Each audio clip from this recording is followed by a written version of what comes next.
За яг сүүлийн үед бол үл хайхрах хүчирхийлэл гэдэг үг өгүүлбэр хүмүүс бас ингээд сонссон юм танил үг болж эхэлж байна л да Монголд нутагшиж байна тий. Тэгэхээр яг ингэж үл хайхрах гэдгийг хүүхэд хамгааллын хуулинд хуульчилж байгаа нь анхных юм уу? Үл хайхрах гэж яг юу хэлээд байгаа юм бэ? За яг хүүхдийг үл хайхрах гэж юу хэлээд юм гэхээр за эцэг эх асран хамгаалагч тийм ээ. За харгалзан дэмжигч. За хүүхдийг одоо асран хамгаалах үүрэг хүлээсэн этгээд гэж яг этгээд одоо багш ч юм уу ингээд одоо энэ хүмүүс бол яг үхээр хүүхдийн бие махбодын за эрүүл мэндийн сэтгэл зүйн тийм ээ одоо сэтгэл санааны за мөн одоо боловсрох хөгжих одоо эрхийг одоо хязгаарлах тийм эрхийг богдуулсны улмаас хүүхдийг эрсдэл нөхцөл байдалд оруулсныг хүүхдийг үл хайрах явдал гэж тодорхойлсон байна.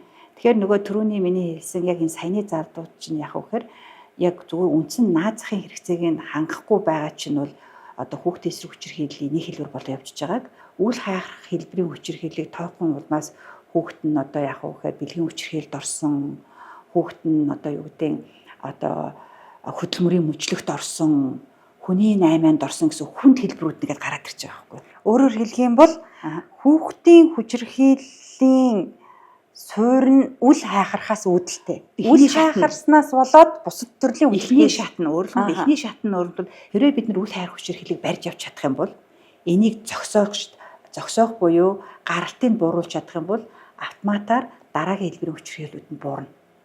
За нэг жишээ хэлээ л да. Хүүхдээ үл хайхраад тийм ээ одоо сургуульд соёлдоо явж байгаа юм уу? Гадуур хүн амьтантай тэнээ явж байгаа юм уу?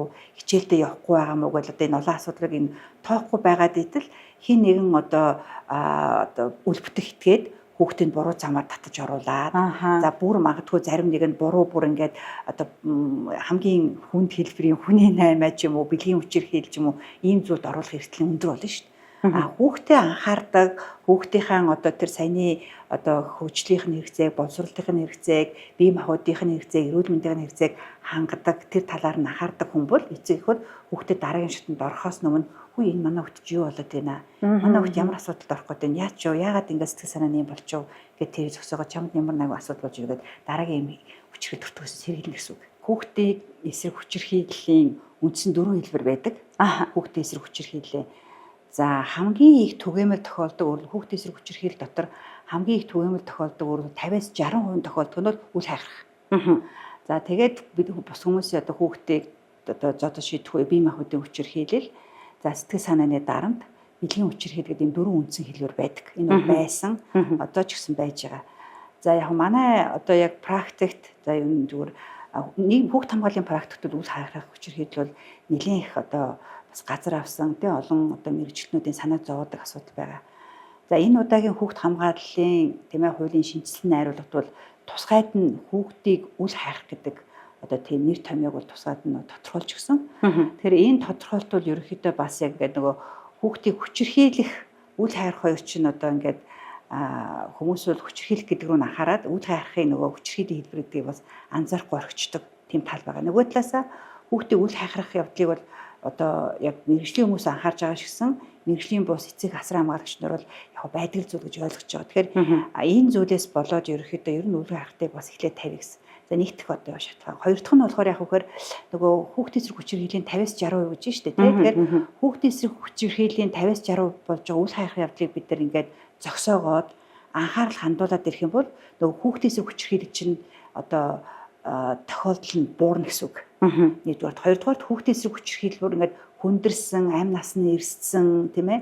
Одоо маш хүнд байдалд орсны дараа хүний анхааралд одоо орох явдал багасна гэсэн үг. Тэгэхээр яа харахгүй бид нар хүүхдийн эсрэг хүчирхийлэл, ер нь хүүхдийн аюулгүй байдлыг хангах юм бол эхлээд бол хүүхдийг үл хайхрах гэдэг зүйлийг бол одоо олон нийтээрээ те бүх хүмүүс одоо анхаарад энд ач холбогдол өгөөд энийг одоо ач холбогдол өгөх нь яг энд одоо энд анхаарад энийг бууруулах тал дээр бол одоо арга хэмжээг яаралтай авах хэрэгтэй. За тэгэд би бас нэг зүйлийг бас нэмж ер нь бас сая бодчихлаа л да. Юу вэ гэхээр миний үед яг хавд одоо хүүхдийг ингээд үл хайхрахын нэг шинжүүд байдаг байхгүй юу? Хэртэй хувцастай, тий. Удирдлагаа тохирсон хувцсгүй, хүүхдийг олон цагаар гадаа тоглуулдаг, 6 сар тутамд хүүхдийн эрүүл мэндийн үзлэгт оруулдаггүй, шүдийн үзүүлдэггүй. Эдгээр чинь ингээд нөгөө одоо жишээлбэл хүүхдийг үл хайрцсан уу юу гэдгийг тодорхойлох ингээд тодорхой шинжүүд байдаг. Судалж байгаа эрүүл мэндийн нөгөө нэг шинж тэмдэг шиг үл хайхралтай шинж тэмдэг байна. Өөрөөр хэлбэл бие махбодд нь илэрч байгаа шинж тэмдэг, зан үйлд нь илэрч байгаа шинж тэмдэг гэдэг. Өөрөөр нь хүүхд хамгааллын асуудал бол нэлээд нарийн шүү дээ. Өөрөөр нь бол би үл хайхар хүчирхийл үед бие махбодд нь ямар шинж тэмдэг илэрх вэ? Зан үйлд нь ямар шинж илэрх вэ? Бие махбодын хүчирхийл үед бие махбодд нь ямар шинж тэмдэг илэрх вэ? Зан үйлд нь сэтгэл санааны дарамтын бэлэн хүчирхийл тус тусад нь бие махбодд нь илэрдэг, зан үйлд нь илэрдэг шинж тэмдүүд байдаг. Тэгэхээр үл хайхрах одоо хэлбэрийн хүчирхийллийн үед бол ямар шинж тэмдэг бид нэр гаднаас авах гэхээр удирдлагаа тохирсон хувцас өмсөөгүй. За тэгээд гэдэг чинь 100 өвлийн хувцастай зөвлөн 101 хувцастай гүйчээдэг хүн байдаг тийм үү. Тэгээд юу одоо шүдэ үзүүлдэггүй, эрүүл мэндийн үзэгт оруулдаггүй, бага насны хүүхдийг вакцинд нь оруулдаггүй, сургуульд нь явуулдаггүй. Тэгэл ингээд ийм шинжүүдийг бид нь гаднаас нь харах шинж тэмдгүүд. За тэгээд дотроо одоо зан үйлд нь илэрч байгаа шинж тэмдэг гэдэг юу вэ гэхээр одоо зарим ингээд эцэг ихтэй хайрлагдахгүй ч юм уу, эцэг ихийн үл хайхрагдсан байдалд өрцөн хүүхдүүд бол өөртөө сайхан хандсан хүүхд рүү гүйж ичээд ингээд наалдаал ингээд өөртөө сайн гэсэн үнэлүү ингээд наалдаал ингээд идэх хүмүүс байдаг шүү дээ. Гэтэл яг тэр чинь юу вэ гэхээр энэ яагаад ингээд танихгүй үнэлүү те жоохон ингээд сайн гингүүд гүгээд байна гэдэг чинь магадгүй энэ гэртээ ч юм уу энийг хайх одоо үл хайхсан хөлт биш байгаа даа гэдэг ингээд тохиогоод байгаа байхгүй юу? Хайрлагдаагүй учраас тий хин нэгэн сайхан ханд ингээд гүгээд очиод ингээд эсвэл одоо юу гэдэг хин нэгэнд ингээд эсвэл зарим нь ингээд таалагдахын тулд юу ч хамаагүй хүссэн хийх ч юм уу тий одоо худлаа ярих ч юм уу юу вэ тий ингээд энэ бас дараагийн эрсдэл рүү хүүхдийг түлхээд байна тий шүү дээ одоо өөрөлдөн бол түрүүний нөгөө муу хүн гэдээ ярьдсан тийм үү эсвэл хүүхдийг бие хамгаалах чадваргүйг нь ашиглаад буруу зөрүүд ашигладах одоо тийм одоо сэтэлтэй ч юм уу тийм юм одоо сурсан эсвэл тэгж ашиглахыг одоо эрмэлздэг хүмүүс байна шүү дээ бас нөгөө одоо бизнесийн бусад янз янзын зорилгоор тий эсвэл одоо худлаа 8 зэрэг хүүхдийн 8 гэдэг янз янзын асуудлууд гардаг байгаа шүү дээ. Энд чинь яг тэр хүүхдийг тохиогоод байгаа байхгүй юу? Энэ хүүхдэд ийм бас боломж байгаа юм байна. Энэ хүүхдийг бол ингэ ашиглах боломжтой. Тэгээд угаасаа тэр хүүхд гэртээ ирсэн гэрээгүй ээж аваа тоохгүй шүү дээ.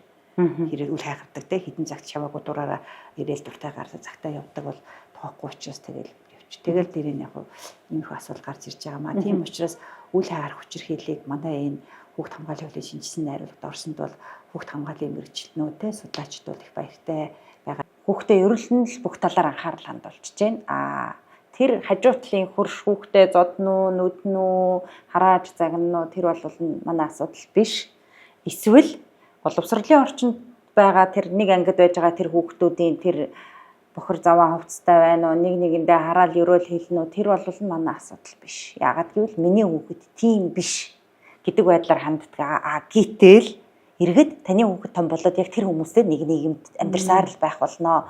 Тийм учраас хажуу талын хүн болгоны ааш авир харилцаа хамтлаг танд хамаатай.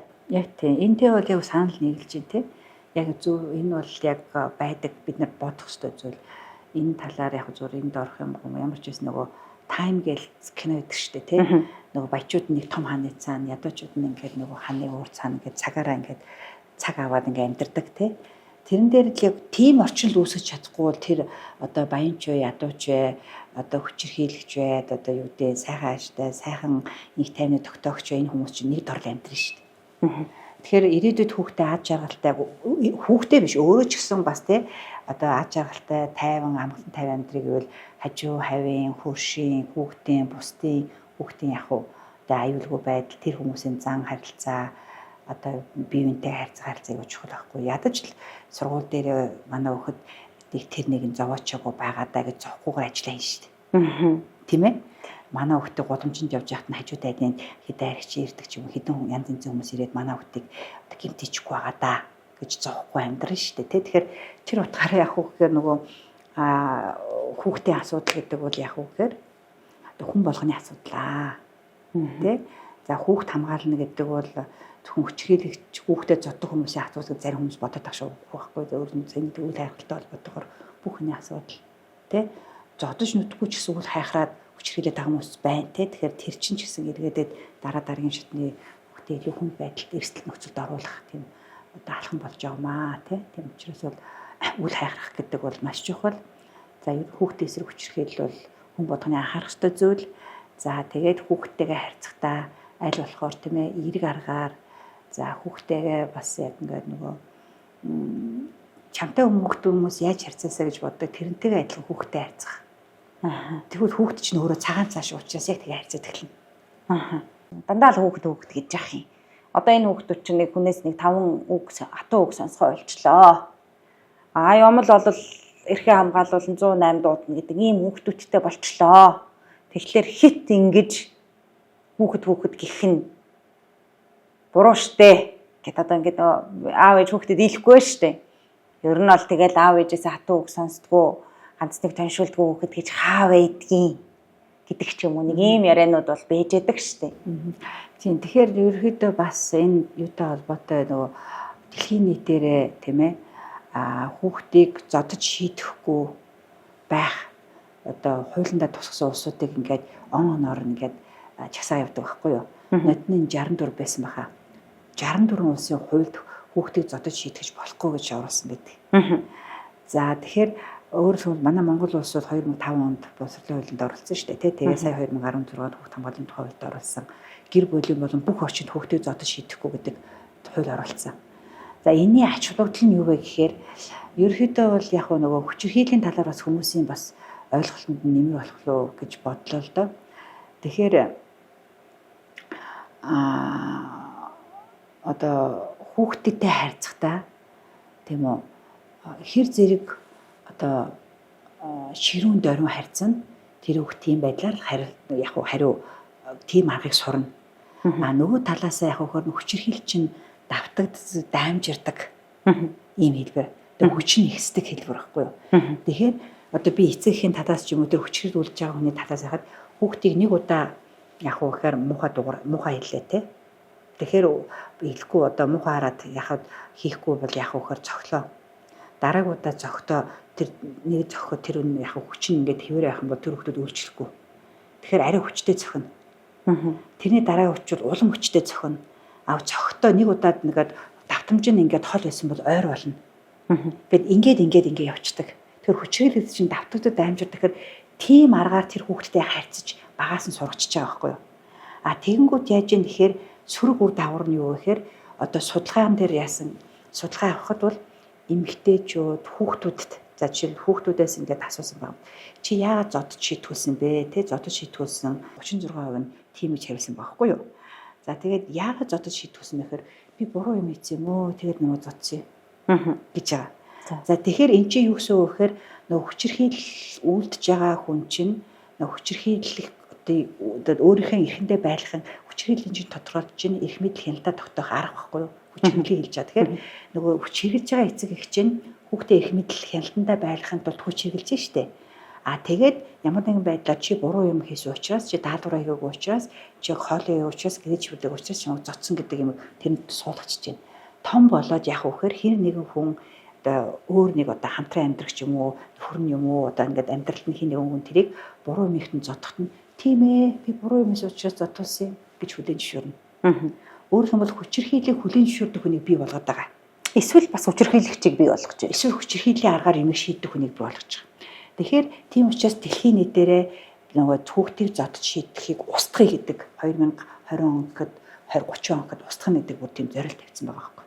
Өөрөөр хэлбэл үнэхээр хүчирхийллийг зогсооё, хүчирхийллийн аргаар шийддэг тэр зүйлийг зогсооё гэх юм бол хамгийн наад зах нь хүүхдээ хүмүүжүүлэхдээ зодож шийдэхгүйгээр ойлгуулдаг ийм аргыг хэрэглэе. За энд нь юу хэрэгтэй вэ гэхээр нөгөө яа харахгүй манай сургууль хүмүүжүүлэгч нарын нийгмийн ажилтнууд нарын сэтгэл зүйчдийн нөгөө хэрэгэлдэг эрэг хүмүүжлийн арга, зан үйлийн одоо нөгөө ямар нэгэн урамшууллын арга гэдэг ингээд янз янзын тийм шинжлэх ухаанаар батлагдсан хүүхдүүдийг зайлшгүй хийх нөхцөлийг бүрдүүлдэг тийм аргыг сурах хэрэгтэй болоод байгаа байхгүй юу. Тийм учраас нөгөө эцсийн сургууль хүмүүжүүлэх арга чинь зүгээр дугавай тэгэхгүй гэж одоо хангалттай биш болоод байна шүү дээ. Тэрэнд нь нөгөө орохгүй болохоор ингээд хүчээр зоддох юм уу яа гэдэг өөрийнхөө мэддэг аргаар өөрийнхөө хүмүүжиж өссөн аргаар хүүхдтэйгээ харьцаад ингээд яваад. Тэгэхээр нөгөө эцэгхийн хувьд магадгүй хамгийн хялбар арга нь тэр болчиход асуудлыг шийдэх хялбар аргаар сонгочоод тэгээ сүүлд нь тэр нь даамжраад сүүлдээ дийлхэ болно шүү дээ. Тэгээ эргээд магадгүй одоо ахмад хүмүүсийн дунд үр хүүхдэд зодуулдаг хүүхдийн тоо ихсэж байгаа шүү дээ. Өөрөлдөн бол яг үнэндээ бага багт нь хүүхдээ хүчирхийллийн аргаар өсгөж хүмүүжүүлчихэд өөрөө хүч чадалгүй болсон үед нь хүч чадалтай болсон хүүхэд нь ээж аваа зодож чинь эсвэл үл хайхарч чинь янз бүрийн хүчирхийлд оруулж байна.